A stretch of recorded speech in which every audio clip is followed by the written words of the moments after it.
علیکم دوستو، میں امید کرتا ہوں کہ آپ سب دوست خیریت سے ہوں گے اور میں تمام دوستوں کے لیے دعا کرتا ہوں اللہ تعالیٰ تمام دوستوں کو اپنے زمان میں رکھے۔ آپ سب دوست دیکھ رہے ہیں یوٹیوب چینل میڈیسن انفو۔ آج میڈیسن کے متعلق بتانے سے پہلے میں تمام دوستوں سے ایک ریکویسٹ کرتا ہوں کہ ہمارے یوٹیوب چینل میڈیسن انفو کو سبسکرائب کریں اور ہماری ہر نئے آنے والی ویڈیو کو شیئر کریں اور لائک کریں اور بیل آئیکن کے بٹن کو لازمی پریس کر دیں تاکہ ہماری ہر میڈیسن کی ریلیٹڈ ویڈیو آپ تمام دوستوں تک پہنچ جائے اور آپ کو میڈیسن کے متعلق انفارمیشن حاصل ہو سکے۔ آج ہم آپ کو اماکسل کیپسول کے بارے میں انفارمیشن دیں گے۔ اماکسل کیپسول ہمارے پاس 250 mg اور 500 mg میں موجود ہوتا ہے اور اماکسل کا سیرپ بھی ہوتا ہے، اور اماکسل کیپسول کا جو ہمارا فارمولہ ہوتا ہے وہ ہوتا ہے اماکسلین، اس کا فارمولہ ہے، اور اس کے ایک باکس اس کا ڈبہ ہوتا ہے، تقریباً اس کے 100 کیپسول ہوتے ہیں۔ 100 کیپسول کے ہمارے پاس پرائس ہے 1200 روپے، تقریباً 1200 روپے بنتی ہے۔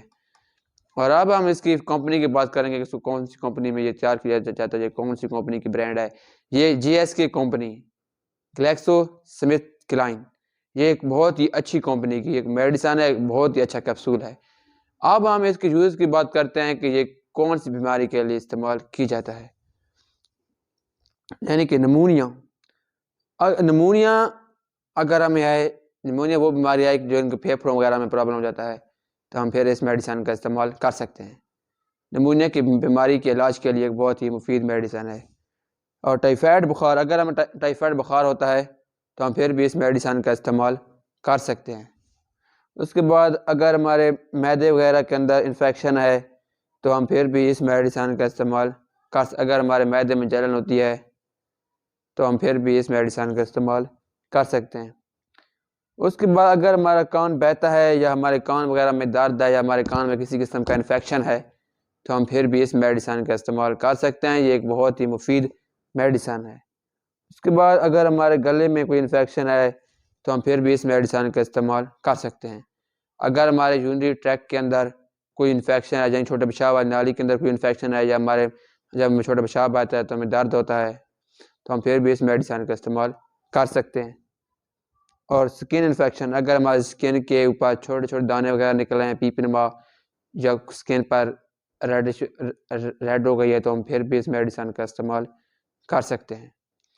یہ تھے اس میڈیسن کی یوزز، جن بیماریوں کے لیے ہم اس کو استعمال کر سکتے ہیں۔ اب ہم اس میڈیسن کی آپ کو سائیڈ افیکٹ بتائیں گے، یعنی کہ اس کو استعمال کرنے سے یہ ہمارے اندر کون سے سائیڈ افیکٹ پیدا کر سکتی ہے۔ اس کا زیادہ استعمال کرنے سے اس کی ہمیں الٹی وغیرہ بھی آ سکتی ہے، متلی وغیرہ بھی آ سکتی ہے، ہمیں دست اور یعنی کہ پیچز وغیرہ بھی لگ سکتے ہیں۔ اس کے بعد ہمارے ہیڈ ایچ، اس کے بعد ہمیں سر درد بھی ہو سکتا ہے، یعنی کہ ہمیں کھانا کھانے میں کمی محسوس ہو سکتی ہے، یعنی کہ بھوک کی کمی محسوس ہو سکتی ہے۔ اس کے بعد زبان کا خشک ہو جانا، یعنی کہ ہماری زبان خشک ہو سکتی ہے۔ یہ تھے اس کے نارمل سائیڈ افیکٹ۔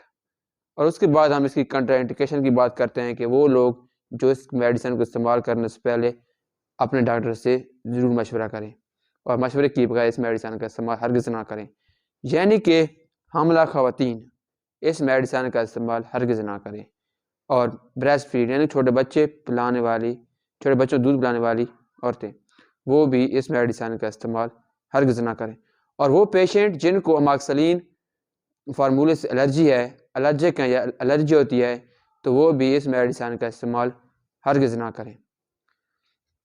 آج کی ویڈیو کو ہم اینڈ کرتے ہیں، تو میں چند باتیں ہر ویڈیو میں کرتا ہوں کہ آپ جو میڈیسن استعمال کریں ڈاکٹر کی ہدایت کے مطابق استعمال کریں، اور استعمال کرنے سے پہلے میڈیسن کی ایکسپائری ڈیٹ لازمی چیک کر لیں۔ اور اگر میری ویڈیو پسند آئی ہو تو میرا یوٹیوب چینل میڈیسن انفو کو لازمی سبسکرائب کریں۔ اللہ حافظ۔